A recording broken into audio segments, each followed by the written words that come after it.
What's up, y'all? Thank you for tuning in once again to the Unofficial Therapy Podcast. This is Chris Kane, as you should already know. Full disclosure, this is actually the second time I'm taping this podcast. The first time, I went through the whole video. It was all cool. And I guess there was some kind of feedback that wasn't apparent to me. So, I'm doing this again. I don't know if I have the same zeal that I had the first time around, but you guys are going to get it. So, I appreciate you. So, I had my first comedy show yesterday, and it was dope. It turned out very well, and I was pleasantly surprised because going into it, I didn't give it my best effort. I can I can fully admit that. I'm not proud of it, but I have no one to blame but myself. And I guess I can give you a little bit of the backstory of why it wasn't my best effort. So usually I do my shows once a month, and I know the date of the next show, so I can kind of start prepping and I can start booking talent and I can do those things a little bit early. I usually have the flyers done for my comics 3 weeks in advance, at least 2.5, but usually 3 weeks in advance. The Eventbrite is up. Everything's pretty cool. It's just a matter of them actually promoting and reposting and all that stuff. So this show, which was on January 15th, I didn't even have confirmed for a date until January 4th or 5th. So already, that's, you know, a pretty quick turnaround. And part of that was on me not being, more forthcoming about the date I wanted because I was kind of indecisive. And part of it was just communication. I couldn't communicate with the club owner. So we had that. Then I booked the lineup, right, in like the next 24 hours. So I did this pretty fast. Make a flyer, and one of the comics on the flyer apparently has been banned from the venue. Didn't know it. Apparently the comic did, and I guess he was just trying to, ease in through my ignorance. But the club owner was like, "Hey, they can't perform," and I'm not gonna get into the details of why they can't perform. They are juicy, but so I had to get them off the show. Also, make a new flyer. So replace that person, and then the next person, they had to drop out for other reasons. Then one of the people who was already on the show, they had to drop out. So now it's probably January 7th or 8th, and I've lost 3 comics. It's a week to the show. I've sold 0 tickets, and I have a trip to Mexico, which I did on the 9th, coming up. And I was like, okay, so when I'm in Mexico, I don't have any internet, so I can't communicate with anybody. I can't market the show. I can't email, text people. We haven't sold any tickets. The show has been really kind of just pasted together with, glue or Elmer's tape or something. Like it's not Elmer's glue, regular tape. It wasn't a good operation. And I go to Mexico, have a good time, whatever. I get back and I've sold 2 tickets. It's now Monday, 2 days before the show. I have 2 tickets sold. The lineup is set, but it wasn't, I guess, my initial thinking of what the lineup would be. And I'm working on a new set myself, so I'm not as, secure in the jokes because I haven't done them long enough. Don't know if they're actually funny. Gotten good responses, but, the joke is in its infancy, so who knows. So Monday, I start panicking a little bit. Not like outwardly, no one else knew. I knew myself. And I was panicked about, I didn't want to have a bad show to start the year. That was my biggest thing. I said, I don't want to start the year with an average show. Well, not even average, sub-average, like just, a bad show. I didn't want to start the year with 8 people in the audience. And it's like, hey guys, we're going to kick off 2020 with a bang. All 8 of y'all, thank you. Like it didn't feel right. Because sometimes how you start is how you finish. I think there's more variance and all that. But a lot of times, yeah, that's how it goes. And I also wanted to use the first show to market the next show. So if the first show was bad, then it's harder to use that to, get the next one popping. And so I started toying with the idea of canceling the show. Like, seriously, I was like, well, look, next month is your birthday show. That usually sells pretty well. More people will be in town because the year just started. So, people are still kind of scrambling. Next show will almost definitely be sold out. You have now a month to like market it, book it, all that good stuff. Why don't you just roll it to February, man? Forget January. So it's a wash. That's what I was telling myself. But as you know, I've been going through coaching and mentorship, and a lot of it is mental. It's making me a better version of myself so I can act better in real life, I guess, for lack of a better explanation. And the way I was thinking was old thinking because I'm a perfectionist on anything that has my name on it. This is good for school, kind of sucks for real life, right? Because you can't really be perfect in real life. So I'm really invested in things that have my name on it. So if you say, Chris, can you be the project leader, yada yada, I'm down. But I'm gonna be super controlling. I'm gonna be not immovable. And there's some you can move me a little bit, but there are some things that are like I need it to be this way. That's how I am. That's why it took my logo 3 months to get made because we kept going back and forth for a long time. It was not up to the level. It wasn't up to the level I wanted to be at. But if I'm not controlling something, then I'm perfectly fine being in the background, riding shotgun. I won't make any demands. I'm cool doing that. But this is my show. This is my production. It's my baby. It's my vision for a comedy room in California. So part of me wants every show to be awesome. I don't necessarily care how much the bar and all them get. I mean, that's their department. I want each show to be well run, and I want each comic to have an audience to perform to. That's what I want. So when people go to future shows, they're expecting a good show. And then when comics come to the show, they're expecting to perform in front of real people, not 5 people, the DJ, and like 5 comics in the back. Because some people are commuting to get to me and they're coming from, half an hour away. They're getting off work early. They may pay to park on the street or whatever. And they're investing a lot of themselves into the show.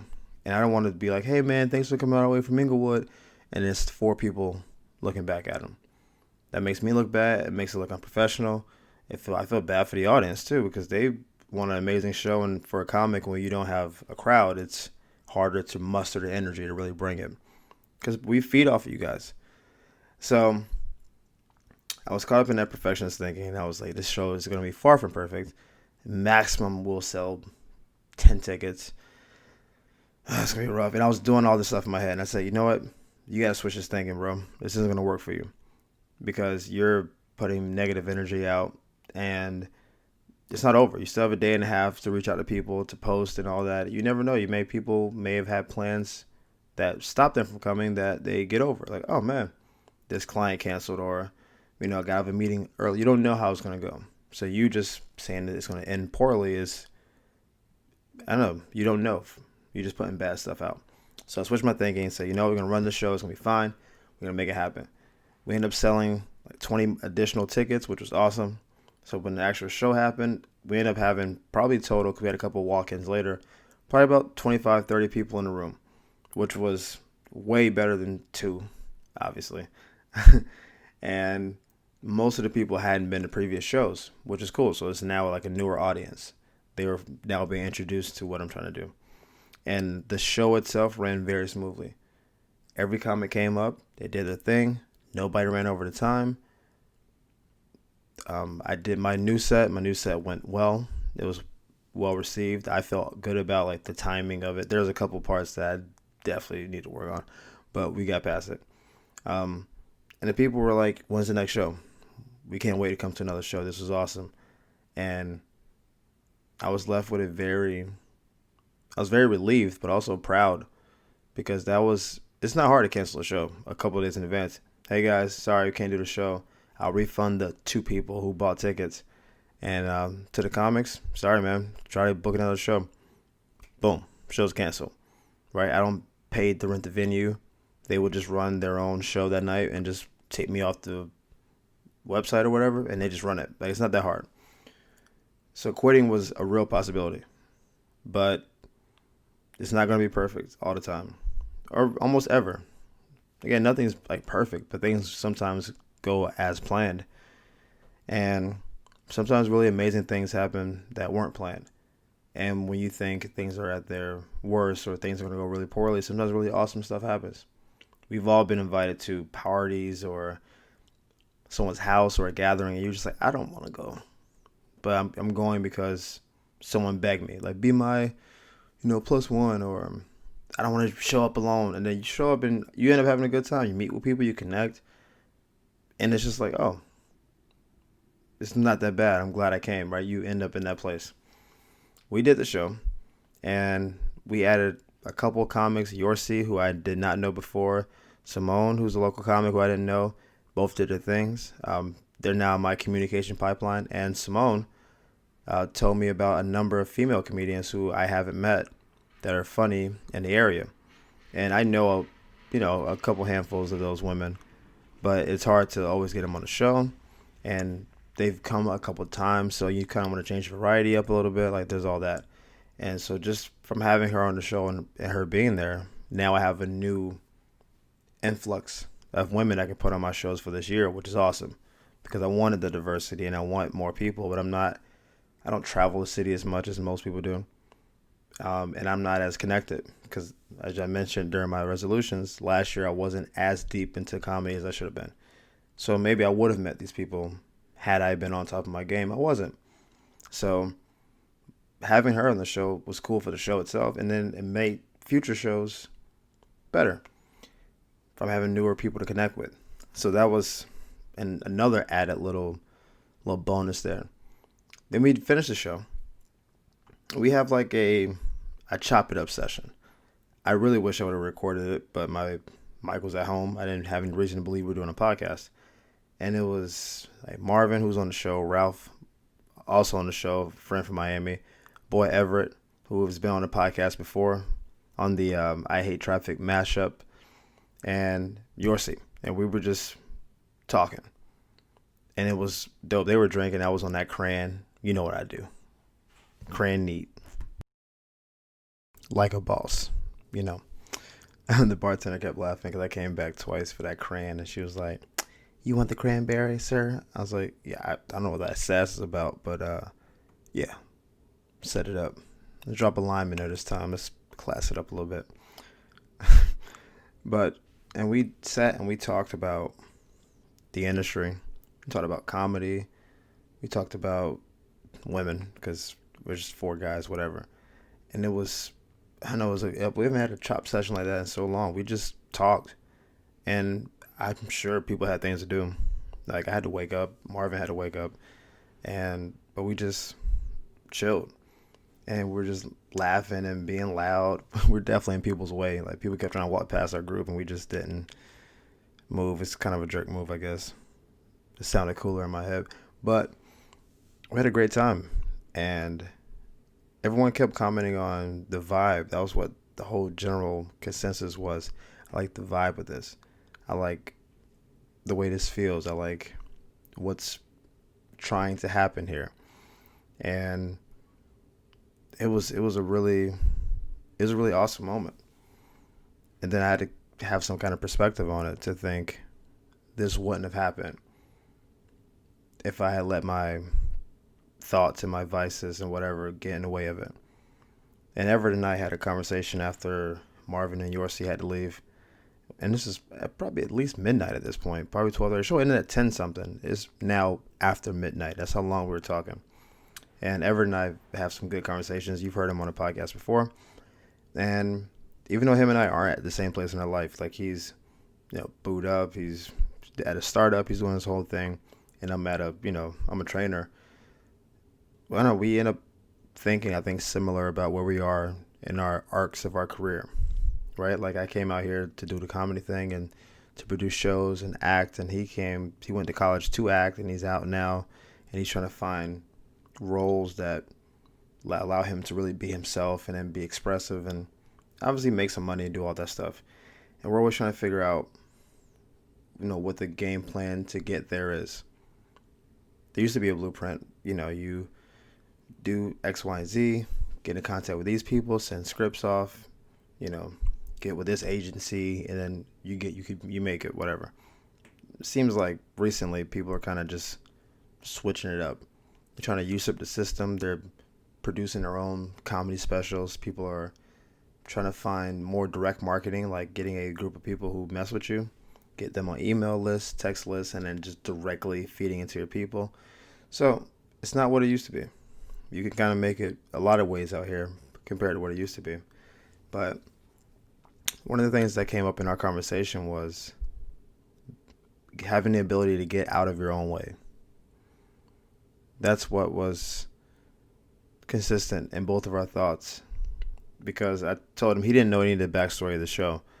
And I told him about why I wanted to cancel it and why I didn't think it would work and why I was, I guess at one point apprehensive about even doing the show. And it would have been me canceling on myself. The venue wouldn't have canceled. Even if people didn't show up, they would be like, you know what? We could have probably helped market it better. Come back next month. It wasn't a one shot, prove it or lose it kind of situation. This was ego. A lot of it. It was ego. It was perfectionism and all that. But those are both me problems. That's me. And I had to get out of my way and just say, I'm going to let the show run. You've done this enough times. You hopefully have enough people who mess with you. The comics will, do their part, and it's going to do what it's going to do. And ultimately, it worked. It did what it was supposed to do. And Everett gave me his own example, which I'm not going to get into now, about him getting out of his own way as well, where he was like, man, I know what I need to do. People are telling me what to do. I know deep what I should be doing, and I'm not doing it. And I think that's something we all can relate to. Like, this is resolution season, so I think even that's evidence of it. The fact that you wait until the first of a year to try to improve something that you know is a flaw, or something that you know is damaging your life or holding your career back, or is, whatever, self-destructive, that you just wait. Because it's not like you wake up on January 1st not knowing what you've been for the last year, right? Like, you probably realize, let's say you don't sleep enough, which is one of my things. I don't sleep enough. But I knew that in March. I didn't make a declaration, all right, for the rest of 2019, I'm going to get better sleep. You could have the means to do it. I make a large part of my schedule. But it sounds so, convenient and trendy to say, oh, it's the first, new year, new me, now I'm making changes. But even the idea of waiting for an additional 9 months, I don't know what the long-term effects of not sleeping well for 9 months are. I know it's not good. But I didn't do anything to stop it. And we all have these things. I'm going to eat better next year. It's like, dude, it's February. What do you mean next year? Like, why don't you start, like, maybe next month? I get that. Maybe you bought a bunch of food and you don't want to just throw it away. Fine, next grocery cycle, let's start doing better. Nah, I'll wait to 2020. I'm going to, be more spiritual. But next year, like, it's... So we all wake up on the 1st and then make these, rash, sometimes just impulsive things. I'm going to just do better in all these facets when they've been bad for some time. And because they've been bad and you haven't really felt the need to change them on the fly, it's harder to stick to them just because it's the first. And we deal with this day to day. Like, I'm not the best marketer. As you guys, I talk about it all the time. Because I know, well, I guess that contradicts one of my original points then. Because marketing aspect only applies if I want to build a social media to get the following to then get the shows and the notoriety from my work. But since you can kind of make your own way in this industry, if my work is right, the room has a certain amount of traction. I may not have, 50K followers, but if we have, 500 strong ones in the valley, I guess on some level that works well too. Just went through that thought experiment live, so I don't know if it even made sense, but I felt like I came to some conclusion at the end. But regardless, marketing is a part of what you are. If you think you have a good product, you have to market it or pay someone to market it for you. But it's not going to market itself unless it's something that's so exemplary that it just shines through. And that's almost nothing. Like, there are great singers who, have to give out demos or have to put on performances for free until they get, So that's something I talk about all the time. But I go through moments of trying to be better, but it's not consistent. And it's really ultimately me. There's no barrier on Instagram to market. There's unlimited ways to do it. You got to pay for some of it, sure. But there's tutorials. There's people who do it. There's, third party. There's all types of ways to get it out. And it's just up to you to do it. And I haven't been doing it. And I keep saying I'm going to start doing it. Even now, all right, guys, I'm pushing down my market. I'm going to do it. But, it's not, I haven't prioritized it enough to do it properly. That's really the truth. That's me being in my way.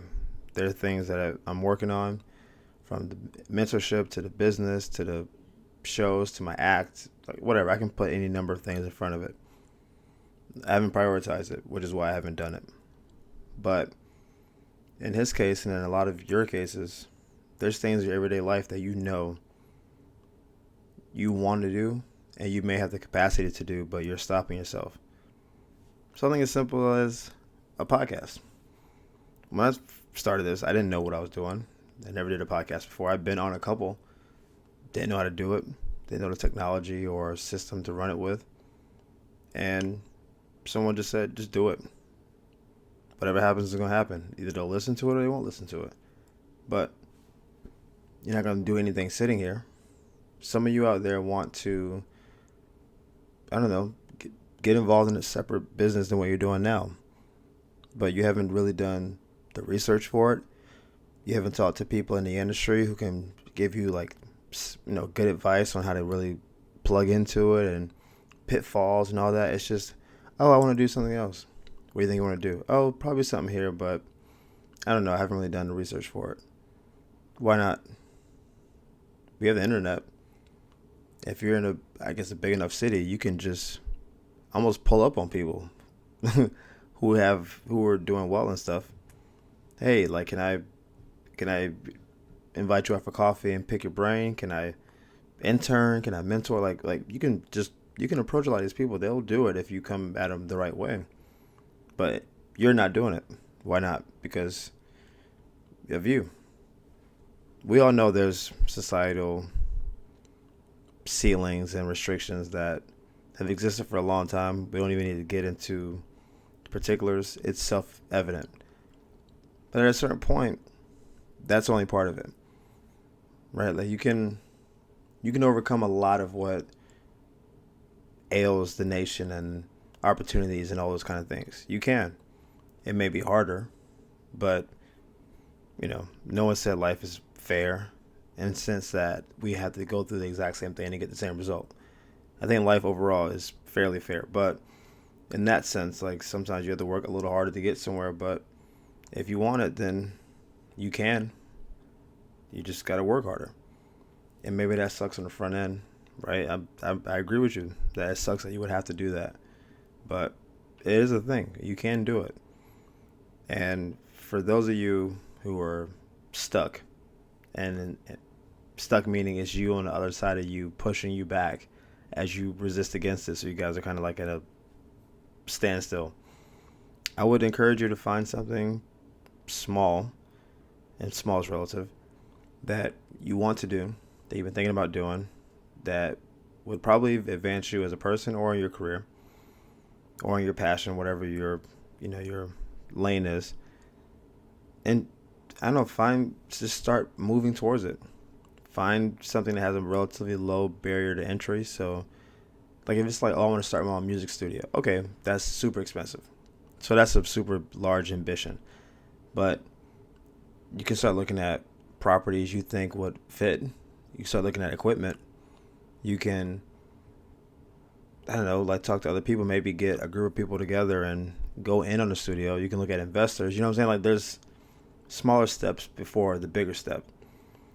But it may be something as simple as, I want to have a logo made because you have a product that you think is awesome and you may want to sell it or market it at a certain point, and you want to be able to put a logo on it so the logo is synonymous with the product.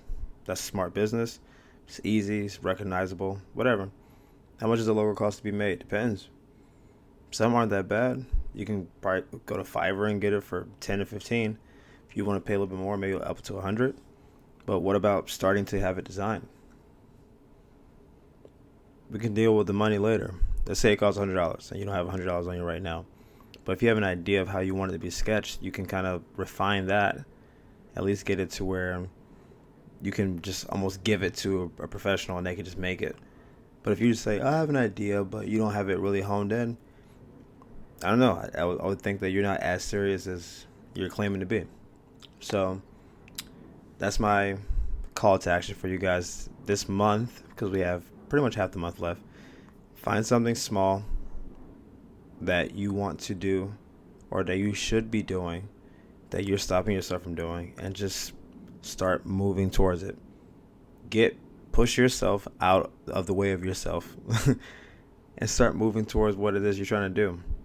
And this will probably be ugly at first, but that's fine because you're still moving towards something. Even if you move slow, you're still doing it. And once you get that first roadblock, your first you out of your way, then you can start working on bigger versions of that. Some take longer, some may require more assistance, some may require you to fall and get back up and what have you. But it's a constant push to get out of your way, because most of us is capable of so many amazing things. And there's nobody stopping us but us.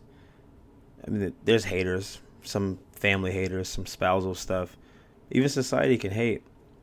But you can override a lot of that. Because all the other hate from outside doesn't matter if you're strong within yourself. But all the support outside of you and you not supporting yourself, that's all that too. It goes both ways. You're so amazing. You're so strong. Nah, I'm not that strong. Then,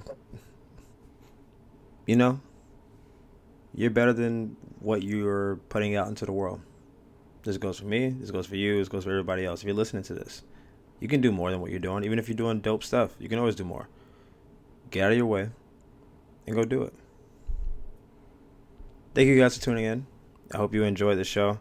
This is my second time doing it, so I hope my level of enthusiasm was up to par. I guess I won't know until you guys tell me. But I hope this helps you guys. I think this is something that can apply to pretty much anybody. And I think it's a good practice to step outside your comfort zone and do something that you know is going to further your career. It may be, talking to bosses, and maybe seeking internships and that kind of stuff. But do it.